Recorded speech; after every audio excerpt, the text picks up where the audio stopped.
আসসালামু আলাইকুম বন্ধুরা, সবাই কেমন আছেন? আশা করি ভালো আছেন, যে যেখানে আছেন সুস্থ আছেন। আল্লাহ তাআলার অশেষ রহমতে আমরা সবাই ভালো আছি। আবারও নতুন একটি ব্লগে চলে আসলাম। দেখতে পাচ্ছেন, এই যে দেখেন চেহারার অবস্থা, ঘেমে একদম অস্থির, পুরা চেহারা ভরায় ঘাম। দেখেন আমি হলো পাকের ঘর থেকে আসছি, আর হলো গাছ মানে বিচি বুনছি গাছের। এই দেখেন অবস্থা। তো আজকে ভিডিওটি ভালো লাগলে অবশ্যই লাইক কমেন্ট শেয়ার করবেন। আমাদের শর্মিলা হলো কিছু কথা বলবে, বলো। আসসালামু আলাইকুম বন্ধুরা, আপনারা সবাই কিরকম আছেন? আশা করি সবাই ভালো আছেন, যে যেখানে আছেন সুস্থ আছেন। আল্লাহর অসীম দোয়ায় আমিও অনেক ভালো আছি। তো আজকে হচ্ছে আমার ভাবির আমাদের বাড়ির শেষ ব্লগ। এখন চলে যাবে কালকে সকালে ঢাকা চলে যাবে, ঈদও ঢাকা করবে। আর আমাদের ঈদে আমাদের দেখতে পারবেন না, ঈদ আমাদের বকশি দিয়ে দিছি, দুই ভাই বোনের অগ্রিম বকশি দেওয়া হয়ে গেছে, যেহেতু আমি ঢাকা থাকবো না। ওরা আমার কাছে পাইতেদার, তার জন্য বকশি দেওয়া হয়ে গেছে। ঈদের পরে পাবে ইনশাল্লাহ। তো আগামী কালকে হলো আমি ঢাকা যাব। তো সময় আমাদের জন্য সবাই দোয়া করবেন, যাতে সুস্থ সবলভাবে যাইতে পারে, আবার সুস্থ সবলভাবে বাচ্চা কাচ্চা নিয়ে বাড়িতে আসতে পারি। তো আর কি কথা বলবো, আর ভিডিওটি দেখবেন, ভালো লাগলে অবশ্যই লাইক কমেন্ট শেয়ার করবেন। আর ভালো লাগুক বা না লাগুক লাইকটা দিবেন, সাবস্ক্রাইবটা করবেন, দেখতে দেখতে ভালো লাগবে। আজকের ব্লগে কি আছে তা অবশ্যই দেখবেন আর এনজয় করবেন।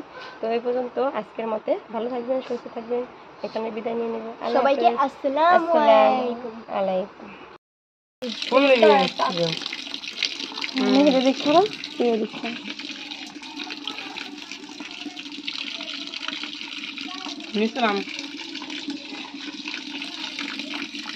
টান দেবো কেডা দুই অর্ধেক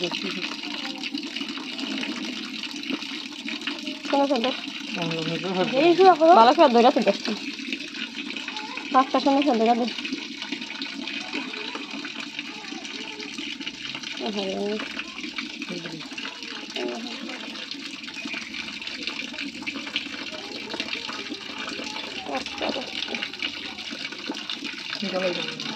সামনে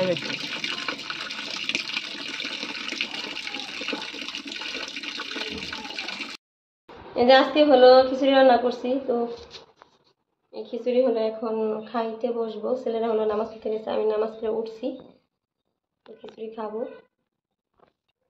তো এদিকে হলো আমি রান্না করতেছি, করলা ভাজি রান্না করে ঘরে নিয়ে গেছি, রাত হয়ে গেছে রান্না করতে করতে।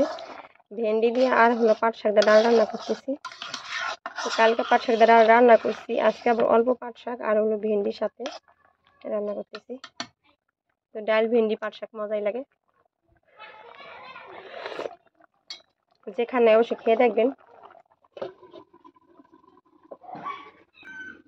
এদিকে হলো 4টি ডিম নিচ্ছি সিদ্ধ করার জন্য। ভাবছিলাম ডিম দিয়ে আলু দিয়ে ডাটা দিয়ে রান্না করবো, কিন্তু এখন আর রান্না করবো না, জ্বালানি যথেষ্ট। আর একটা বমে মরিচ নিয়ে নিছি, বমে মরিচটা হলো আমি এখন ডাইলে দিব।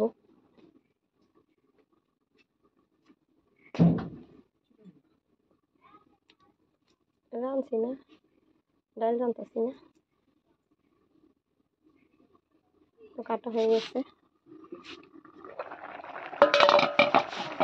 বমে মরিচ দিয়ে ডাইলের ভিতরে দিলে আর কি অন্যরকম একটা স্বাদ আসে, খুব ভালো লাগে, অনেক স্বাদটা আসে।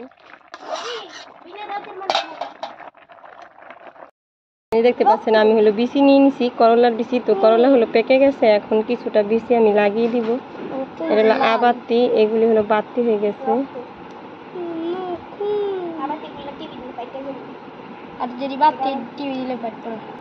তো রাত হয়ে গেছে, ইফতারির পরে হলো লাগাইলাম। এই যে একটা করলা গাছ লাগাইছিলাম, মারা গেছে। তো অনেক সুন্দর ছিল করলা গাছটা। তো আবার দেখি কিছুটা গাছ আমি বুনে দিই রাত করে। আমার অনেক শখ করলা গাছ। মাগো মশা,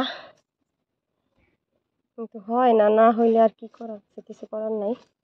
তো আবারও নতুন করে লাগাই দিতেছি, দেখি আছে কি কপালে, হয় কি না।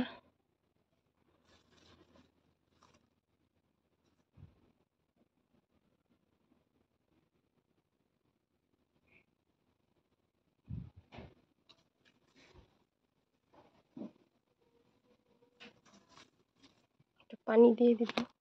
আর এদিকে গাছ থেকে বটবুটি গাছ, ওখানে সিম গাছ, এখানে পুঁই শাক গাছ, এদিকে আছে ধুন্দুল গাছ, দেখতে পাচ্ছেন ভেবে উপরে গেছে গা। আর এদিকে ছোট্ট ছোট্ট ধুন্দুল আসছে, কিন্তু এগুলি থাকবে না, মারা যাবে, দেখা যাচ্ছে না। ছোট দেখতে পাচ্ছেন।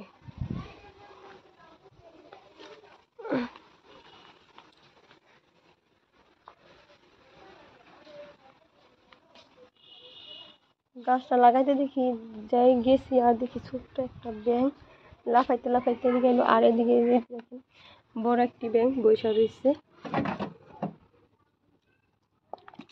দেখেন কেমন করে।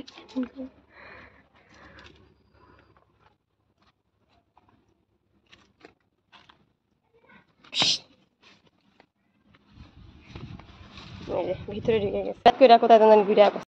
ব্যায়াম দিল এই জন্য রাখলাম ওরে না বসিস না দি মানে মায়ের কাছে টাকা নাই হালত কেন নিয়ে আবি যা মায়ের ব্যাগে 80 টাকা হ্যাঁ হলো সবাই কিছু খাওয়ার জন্য খাবো, তাই যে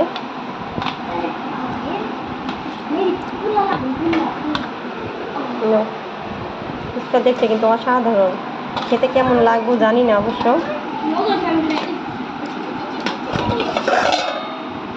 হয়েছে? আসো বাইরে, আসো বাইরে, আসো।